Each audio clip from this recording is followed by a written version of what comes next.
মাঠে ময়দানে পেয়েছি এই আন্দোলনের সময়, এটাকে কিন্তু আমরা অস্বীকার করতে পারি না। ডক্টর আসিফ নজরুল স্যারের কিন্তু ভীষণ রকমের একটা অবদান ছিল এই আন্দোলনের সময়।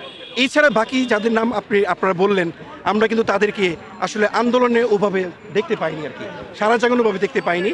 আর ফারুকী সাহেবের কথাটা আমি এই জন্য বারবার বলছি, কারণ দেখুন উনি আওয়ামী লীগের অনেক বড় বড় নেতাদের সাথে আমরা ওনাকে সেলফি তুলতে দেখেছি, ওনার মিসেসকে শেখ মুজিবুর রহমানের একটা ছবিতে অভিনয় করতে দেখেছি, যেটা আসলে সবার দৃষ্টিকটু হয়েছে।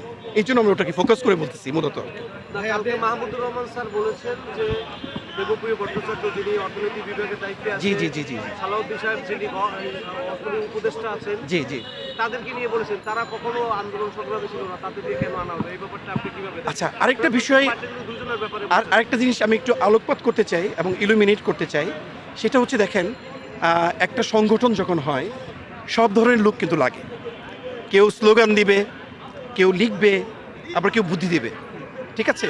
হয়তোবা আমরা উপদেষ্টা মণ্ডলীর অনেককেই হয়তো তো আমরা কোনো আন্দোলনের মাঠে দেখতে পাইনি, কিন্তু হয়তো তাদের মনোসমর্থন ছিল, অথবা তারা এই মুহূর্তে দেশের যে 15-16 বছর যে ক্ষতি হয়েছে, এই ক্ষতিকে পুষিয়ে নেওয়ার জন্য বিজ্ঞ লোকেরও কিন্তু দরকার আছে।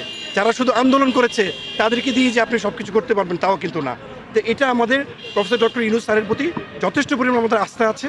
আমরা আশা করি আমাদের এই বাংলাদেশের অনেক বিষয় সংস্কার হবে, এবং এই সংস্কারের পথ ধরে কিন্তু আমরা এখানে এসেছি। আমরা একটা দাবি নিয়ে এসেছি যে প্রাইভেট বিশ্ববিদ্যালয়ের শিক্ষার্থী এবং শিক্ষকদের বিশেষ অবদান আছে, তারা যেন মূল্যায়িত হয়, এটাই আমাদের দাবি।